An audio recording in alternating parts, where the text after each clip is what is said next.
मक्के में है तो मक्का अफजल, मदीने में है तो मदीना अफजल। हजरत शेख शहाबुद्दीन सुहरवर्दी अलैहिर्रहमा से एक मुरीद ने पूछा, हजरत मुझे बताइए कि इस कायनात में सबसे अफजल जगह कौन सी है? तो शेख ने बरजस्ता जवाब दिया कि बेटे वही जगह जहां हुजूर जलवा फिराज है। तो मुरीद ने दूसरा सवाल किया, फिर हम जन्नत की आरज़ू क्यों करते हैं? अगर कायनात में सबसे अफजल जगह वो है तो फिर जन्नत की आरज़ू क्यों करते हैं? तो सुनो शेख ने क्या जवाब दिया। फरमाने लगे, बेटे जब हुजूर यहाँ हैं तो ये जगह अफजल है, जब जन्नत में होंगे तो वो अफजल होगी। तो मक्के में है तो मक्का अफजल, मदीने में है तो मदीना अफजल, जन्नत में है तो जिधर जिधर से गुजरते जाएंगे मजदो शरफ भी पीछे पीछे रहेगा।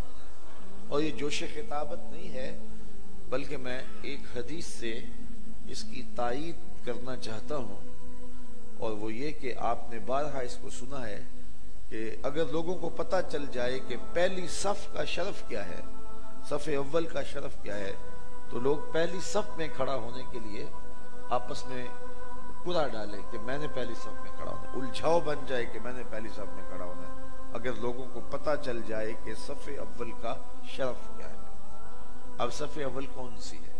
ये मेहराब के साथ वाली सब सफ़े अव्वल है ना, लेकिन इमाम अगर मुसल्ला उठा के बरामदे में ले जाए तो मुझे बताइए कि मेहराब के साथ वाली सब सफ़े अव्वल रहेगी? और अगर इमाम वहां से भी मुसल्ला उठा के बरामदे से भी सेहन में ले जाए तो मुझे बताओ कि बरामदे की कोई सब सफ़े अव्वल रहेगी? सेहन में शरफ चला गया ना, और इमाम अगर वहां से भी मुसल्ला उठाए छत पे ले जाए तो शरफ छत पे चला गया।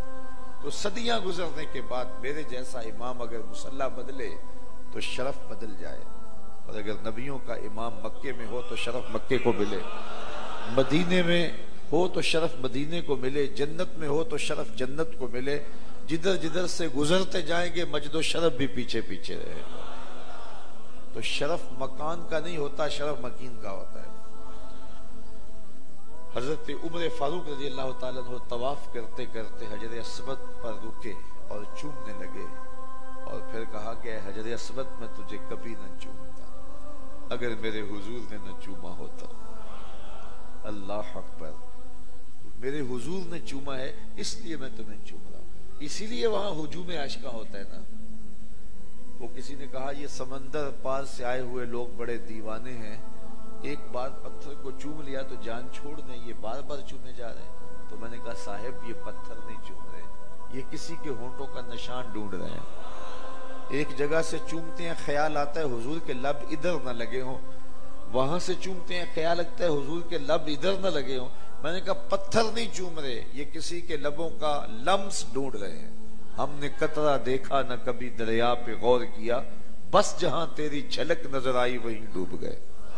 अल्लाह अकबर। तो कहा महबूब कसम तेरे जमाने की। तो सूरतुल बलद में अल्लाह ने महबूब के मकान की कसम की। तो शेख फरमाते हैं कि सूरतुल बलद में महबूब के मकान की कसम है, और सूरतुल असर में महबूब के जमा की कसम है।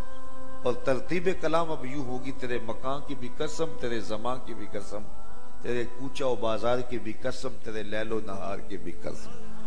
कसम है महबूब तेरे दौरे खुश साल की, तेरे अहद हमायूं की, क्योंकि बेहतरीन जमाना तो मेरे हुजूर का जमाना है। खैरुल कुरून करनी, कहा बेहतर जमाना मेरा जमाना। एक शख्स बगदाद में रोटियां बेचता था, जो ताजा रोटी 1 रुपए की, जो बासी रोटी 2 रुपए की।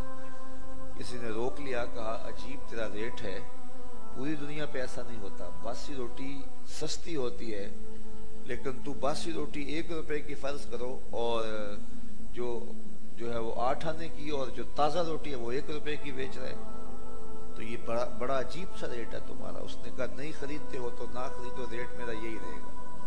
कहा यही रखना, लेकिन वजह भी तो बता, बासी रोटी महंगी क्यों है, ये तो सस्ती होनी चाहिए। तो उसने कहा सुनो फिर, ये जो बासी रोटी है ये ताजा रोटी की निस्बत 1 दिन हुजूर के जमाने से करीब है, उस कुर्बत की वजह से इसकी कीमत बढ़ गई है। तो कहा महबूब कसम तेरे जमाने की, बेशक इंसान खसारे में। वैसे आज का इंसान अपने अमल से, अपने रवैये से, अपने तर्ज जिंदगी से खसारा मानता नहीं। वो कहता मैं तो खसारे में नहीं हूं, मैं तो हवाओं के दोष पे उड़ता हूं, मैं तो महीनों के फासले समेट के घंटों में ले आया हूँ। मैंने पूरी दुनिया को ग्लोबल विलेज बना लिया। मैंने एटम का कलेजा शक कर लिया। मैंने हवाओं और पानियों को मुसख्खर कर लिया। मेरी जिंदगी के तेवर देखो, कहाँ घास फूस की झोंपड़ियां और कहाँ आली नसब महल्लात, कहाँ खाने के लिए नाने शबीना भी नहीं था और कहाँ टेबल पे इतने खाने होते हैं कि इंतखाब करना मुश्किल होता है कि कौन सा खाएं कौन सा छोड़ें। कहाँ बदलने के लिए लिबास भी पूरे मुयस्सर नहीं थे, पैबंद लगे कपड़े होते थे और कहाँ इतने लिबास कि मौसम गुजर जाता है, लिबास बदलने की बारी नहीं आती।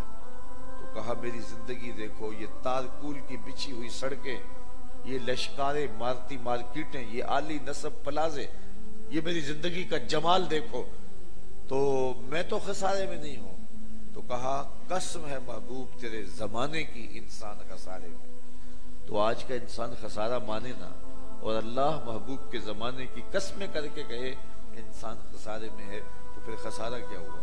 तो उलमा फरमाते हैं कि खसारा इंसानियत का है, हैवानियत का नहीं है। अगर ये हवाओं के दोष पे उड़ता है तो ये इंसानी कमाल नहीं है, वो तो मक्खी भी उड़ती है। अगर ये पानी की तह में उतरने के फन से आशना हो गया है तो ये इंसानी कमाल नहीं है, वो तो मछली भी उतरती है। इंसानी कमाल क्या है? मुरव्वत, भाईचारा, हमदर्दी, मोहब्बत, बाहमी जो है वो उल्फत और राफत, ये है मोहब्बत और ये है इंसानियत। और ये तो दम तोड़ रही है। क्या भाई भाई का गला नहीं काट रहा? क्या आज खून सफेद नहीं हो गए? वो क्या किसी ने कहा था कि घर की आग बुझी तो कुछ सामान बचा था जलने से, सो वो भी उनके हाथ लगा जो आग बुझाने आए थे। आज का इंसान दूसरे इंसान की टांगे खींचता है। आज का इंसान इंसानों का कातिल है, गले चीरता है, खुदकुश हमले करता है। आज का इंसान दहशतगर्द है। आज का इंसान इंसानों के अंदर घुस करके पट जाता है और फिर इंसानों के बदन के टुकड़े दीवारों से चिपक जाते हैं और वो फख्र से जिम्मेदारियां कबूल करता है। मेरे महबूब के जमाने का इंसान देखना हो तुम्हें अबू बकर उमर जैसे इंसान मिलेंगे, तुम्हें उस्मान अली जैसे इंसान मिलेंगे। कहा कसम महबूब तेरे जमाने की, बेशक इंसान खसारे में है। अच्छा, इंसान का जो खसारा है वो है क्या? हजरत सैयदना अली मुर्तज़ा रज़ियल्लाहु ताला अन्हु फरमाते हैं, शेखजादा ने बेज़ावी के हाशिये में लिखा कि ये जो जिंदगी की तरफ हमारे उठते हुए कदम है, ये सांस जो है, ये उठते हुए कदम है जिंदगी की जानिब। तो हम समझते ही हैं कि हम बड़े हो रहे हैं, लेकिन एक एक सांस से हम छोटे हो रहे हैं। कभी आप इशारे पे रुके हों जहां गिनती उल्टी चल रही होती है, 60 से नीचे, 50 से नीचे, 40 से नीचे इशारा लगा होता है तो गिनती उल्टी चल रही होती है। तो जब गिनती उल्टी चल रही होती है तो बहुत जल्द काम जीरो पे आ जाता है। ये सांसों की गिनती भी उल्टी चल रही है। किसी की 60 से नीचे आ रही है, किसी की 70 से नीचे आ रही है, किसी की 50 से नीचे आ रही है। हम समझते ये हैं बड़े हो रहे हैं, लेकिन हकीकत में हम छोटे हो रहे हैं। हम अपने आप को काट रहे हैं, इस आदि से अपने आप को चीर रहे हैं। एक बुजुर्ग थे, वो फरमाते मुझे समझ नहीं आती थी कि ये जो कुरान ने कहा इन्नल इंसान लफी खुस्र, बेशक इंसान खसारे में, ये खसारा कैसे? तो कहते मुझे इसका सही मफहूम समझ में नहीं आता था। एक दिन मैं समरकंद के बाजार से गुजर रहा था और वहां फट्टे के ऊपर बर्फ रख के एक शख्स बेच रहा था और साथ आवाज लगा रहा था। आजकल तो यहाँ पापड़ बेचने वाले भी आवाज लगाते हैं, तो वो फट्टे पे बर्फ रख के बेच रहा था और साथ आवाज लगा रहा था। उसकी आवाज क्या थी?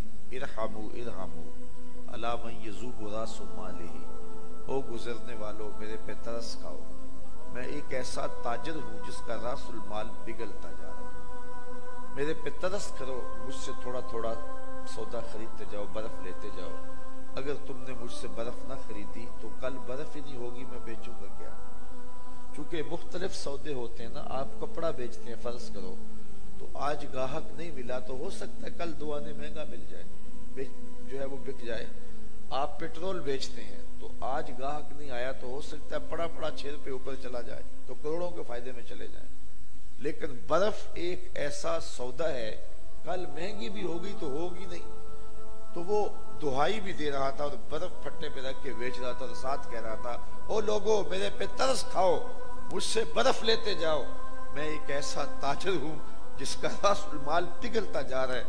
कहा जब उसने ये कहा ना तो मेरे कदम ठहर गए और मैंने कहा कि मुझे आज इन्नल इंसान लफी खुस्र का तर्जुमा समझ में आ गया। जिस तरह तेरी बर्फ पिघल रही है मेरी जिंदगी पिघल रही है, तेरी बर्फ कतरा कतरा पिघल रही है और मेरी जिंदगी सांस सांस पिघल रही है। तो अब अगर इस बर्फ के बदले में तू कोई जिन्स ले लेता है, कोई पैसे ले लेता है, कोई नकदी ले लेता है तो फिर तुझे फायदा होगा, लेकिन अगर तू इसके बदले कुछ नहीं लेता तो ये तेरी बर्फ यूं ही पिघल जाएगी। तो कहा मैं भी सांसों के बदले दरूद पढ़ लेता हूं, इन सांसों के बदले सलाम पढ़ लेता हूं, इन सांसों के बदले तलावते कलाम मजीद कर लेता हूं। इसी